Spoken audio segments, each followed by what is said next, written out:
1980 France का एक इंसान जो कि एक टाइम पे मैथ में, साइंस में और सारी की सारी स्टडी में वीक है, जिसका नाम है फ्रांसिस्को सिरिलियो। और वही इंसान आगे चल के मैथ की बेस्ट टेक्निक या यूं कह लो कि स्टडी की बेस्ट टेक्निक पोमोडोरो टेक्निक देता है, साथ में एक अच्छा मैथ का एजुकेटर बनता है, एक साइंटिस्ट बनता है। कैसे? आज के वीडियो का टॉपिक होने वाला है how to become topper on math. बहुत लोगों ने, बच्चों ने मैसेज किया है, बहुत लोगों ने कमेंट किया है कि भैया मैथ में टॉपर कैसे बने, मैथ में मन नहीं लगता, मैथ पढ़ना तो चाहते हैं बट मैथ करने बैठते हैं, एक क्वेश्चन से ज्यादा दूसरा क्वेश्चन होता ही नहीं है। आज की 5 से 6 टेक्निक लेके आया हूं और लास्ट की 3rd 4th टेक्निक देख ली तो मैथ में झिंगा लाला और किसी में दम नहीं रहेगा कि 10th में, 12th में या एसएससी की मैथ में तुम्हारे नंबर काट ले, या यूं कह लो कि 90-95% नंबर इजी आ जाएंगे। तो चलिए वीडियो स्टार्ट करते हैं। मेरा नाम है अमन सिंह और स्वागत है इस प्यारे से चैनल आई एग्जाम पे। बहुत बच्चे गलती करते हैं और इसी में से मैं 5-6 पॉइंट निकाल के लाया हूं। सबसे पहला पॉइंट है हमारा मैथ का, मेक बेटर बेसिक थिंग्स। कई बच्चे होते हैं 10th में जाते हैं, 12th में जाते हैं, एसएससी में जाते हैं और वो सीधे, सपोज दैट कोई 10th में बच्चा गया, उसने 9th की मैथ नहीं पढ़ी, 8th की मैथ नहीं पढ़ी, 7th की मैथ नहीं पढ़ी, लेकिन वो सोचता है कि मैं 10th में 95% नंबर ला दूंगा। तो ये आपकी एक गलत सोच है। आप कभी भी अच्छा स्कोर कर ही नहीं सकते। Never, you can't score a good marks on your math subject. कभी भी नहीं आप अच्छा स्कोर कर पाओगे अगर आपकी बेसिक थिंग्स अच्छी नहीं है। तो पहला पॉइंट जो मैं रख रहा हूं that is make better basic things. अब आपके दिमाग में आ रहा होगा कि आपको करना क्या है मेक बेटर बेसिक थिंग्स के लिए। सपोज दैट आप 10th में जा रहे हो, कितने में जा रहे हो? आप 10th में गए, आप 10th क्लास में आ गए। अब आपको पहला पॉइंट इसमें करना पड़ेगा, आपको जितना पुराना चीजें हैं, पुरानी चीजों का जो कोर चीज है, जो पुरानी सब्जेक्ट का या पुरानी क्लास का कोर थिंग्स है, उसको अच्छा कर लो, उसमें आप बेटर कर लो। आपकी मैथ का पहला पिलर स्ट्रांग हो जाएगा। जैसे आप 10th में गए हो, आप 9th क्लास की मैथ की बुक उठाओ और उसके सारे एग्जाम्पल सॉल्व कर लो। इसमें आपको जब सारे एग्जाम्पल सॉल्व करोगे तो इसमें कुछ ऐसे फॉर्मूले मिलेंगे जिनकी हेल्प से आपका जो नेक्स्ट लेवल जाने वाला है, जो नेक्स्ट क्लास से पढ़ने वाले हो, उसमें का 50% यहीं से कवर हो जाएगा। मेक बेटर बेसिक थिंग्स इसीलिए बोलता हूं कि जो बेसिक थिंग्स हैं, आप सपोज दैट तुमको मैं बताऊं, तुम सीढ़ी के 10वीं फ्लोर पे जाना चाहते हो, लेकिन अगर आपका पहला फ्लोर, दूसरा फ्लोर, तीसरा फ्लोर वीक है, या यूं कह लो कि 10वें फ्लोर पे आप लिंटर डालना चाहते हो, बहुत अच्छा वेट रखना चाहते हो, अगर आपका बेसिक चीज ही कमजोर है तो कभी भी मैथ में नंबर आएगा ही नहीं। इसलिए जो पहला पॉइंट है मेक बेटर बेसिक थिंग्स, आपकी जो बेसिक चीजें हैं, लाइक आपका कैलकुलेशन हो सकता है, आपका मल्टीप्लिकेशन हो सकता है, डिवीजन हो सकता है, अगर वो नहीं अच्छा तो आपकी मैथ कभी भी नहीं अच्छी होने वाली है। आप इस चीज को दिमाग में रख लो। इसलिए अगर आप 10th में हो तो सबसे पहले आपको करना चाहिए, सपोज आप 10th में हो तो आपको बेसिक चीजें, लाइक आपको 9th क्लास के सारे एग्जाम्पल, 9th क्लास के एग्जाम्पल और फॉर्मूले सारे के सारे आपको एटलीस्ट लर्न होना चाहिए। और बेसिक थिंग्स जैसे ही आपकी क्लियर हुई, आपका मैथ का जो इंटरेस्ट होगा या उसमें मैथ को करने बैठोगे तो 30 to 20% इंक्रीज हो जाएगा।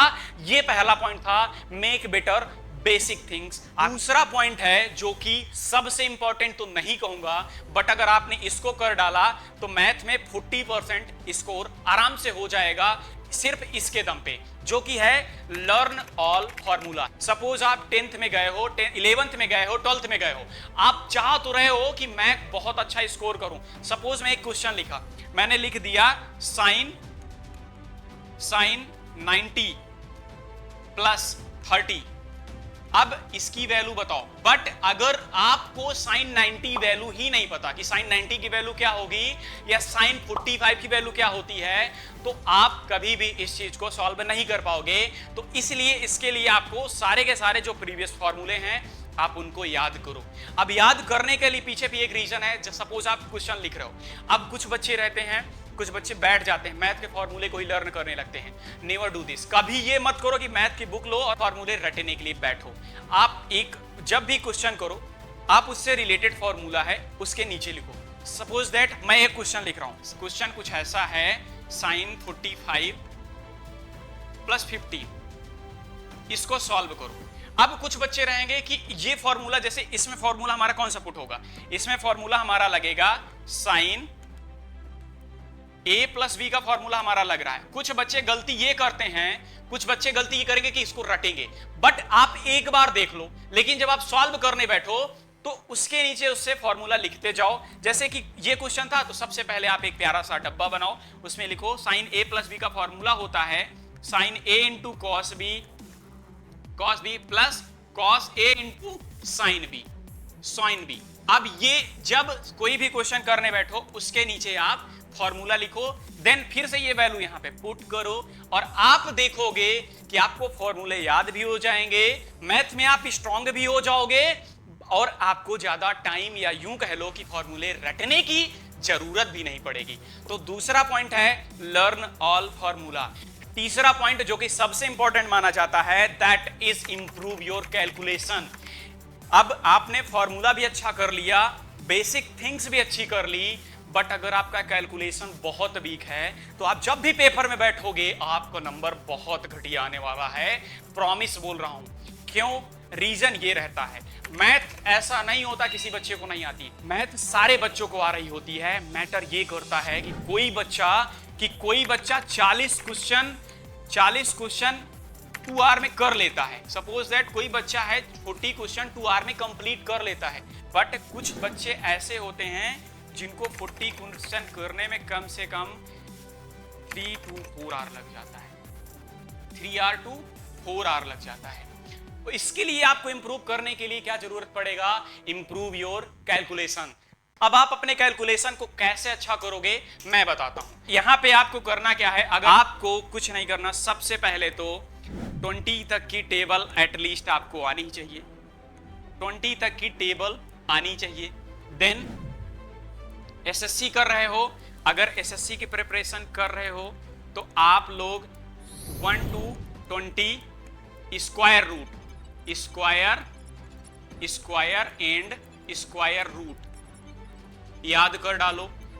साथ में cube, also cube and cube root याद कर डालो, क्यूब रूट। आप लोग इतना इसमें चले जाओ ना कि कैलकुलेशन एकदम आसान लगने लगे। फोर्थ हमारा पॉइंट है, that is solve all example before exercise. Exercise को सॉल्व करने से पहले, एक्सरसाइज के क्वेश्चन को देखने से पहले, झांकने से पहले आपको सारे के सारे एग्जाम्पल सॉल्व कर लेना है। ऐसा नहीं है कि एकदम जोश में आए, एक दो फॉर्मूले पढ़े, आपने एक दो फॉर्मूले पढ़ के सीधा उतर गए, आजा भाई, ऐसे बोलते हैं, आजा भाई मैं करके दिखाता हूँ।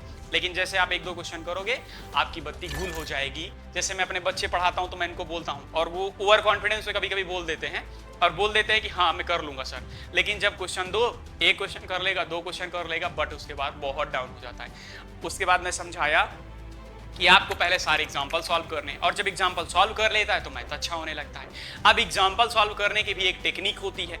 सपोज सबसे पहले आप उससे कोई भी चैप्टर पढ़ रहे हो, सबसे पहले उससे रिलेटेड आपने जो बेसिक चीजें थी, बेसिक एजप्शन पढ़ी आपने, देन उसके बारे में ब्रीफ थोड़ा सा इंट्रोडक्शन पढ़ लिया।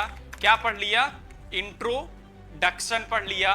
देन इंट्रोडक्शन पढ़ने के बाद आपने उससे रिलेटेड फॉर्मूले पढ़ लिए। लेकिन ये पढ़ने के बाद आपको सीधा एक्सरसाइज पे कभी मत जाना, नेवर डू दिस मिस्टेक, कभी ये गलती मत करो, नंबर अच्छा आएगा ही नहीं। इसलिए इसके बाद आप लोग सीधा आ जाओ एग्जाम्पल पे। क्या पे? एग्जाम्पल पे। क्योंकि इतने तक में तुम्हारा उस चैप्टर का जो इतना जब पढ़ लोगे, ऑलमोस्ट चैप्टर का 60% टॉपिक कंप्लीट हो जाएगा। कितना परसेंट? 60%। 60% कंप्लीट हो जाएगा। लेकिन अभी भी आप लोग 100 या 80%, 90% नहीं स्कोर कर पाओगे। इसके लिए आपको एग्जाम्पल सॉल्व करना पड़ेगा। सपोज अब हम लोग सेकेंड चैप्टर स्टार्ट करना चाह रहे हैं, ठीक है, सेकेंड चैप्टर, तो सेकेंड चैप्टर के कुछ एग्जाम्पल होंगे, कुछ एग्जाम्पल जैसे 2.1 स्टार्ट करोगे आप लोग, 2.1 स्टार्ट करने से पहले उससे एग्जाम्पल 10 दिए हैं, 10 एग्जाम्पल हैं, तो 10 एग्जाम्पल सॉल्व कर लो।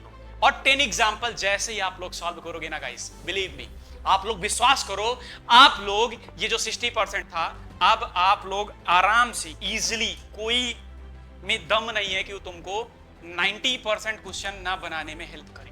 अब आप लोग उसमें 90% आराम से स्कोर कर लोगे, किसी को कुछ नहीं कहना पड़ेगा।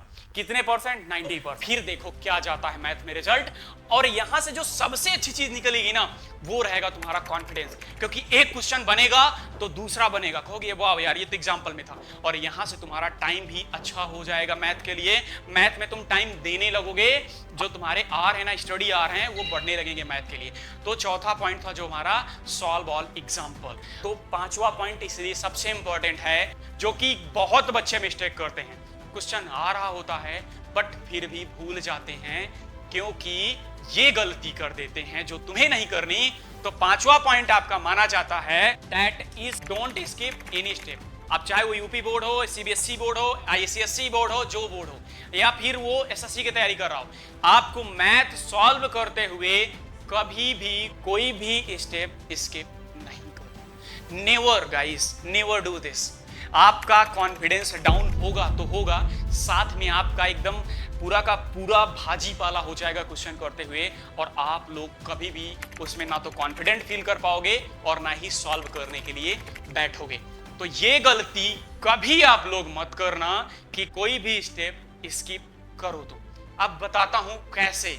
जैसे मेरा एक बच्चा था, उसने बोला सर जब मैं एग्जाम में बैठा कॉपी करने के लिए, और एग्जाम में जब वो बैठता है तो बोला कि मैं एग्जाम में सॉल्व करने के लिए जब भी बैठता हूं तो मैं वही क्वेश्चन कर लेता हूं। एग्जाम में सपोज दैट उसने कोई क्वेश्चन देखा, अब यहां पे मैं ये बोल क्यों रहा हूं, पहले सुन लो।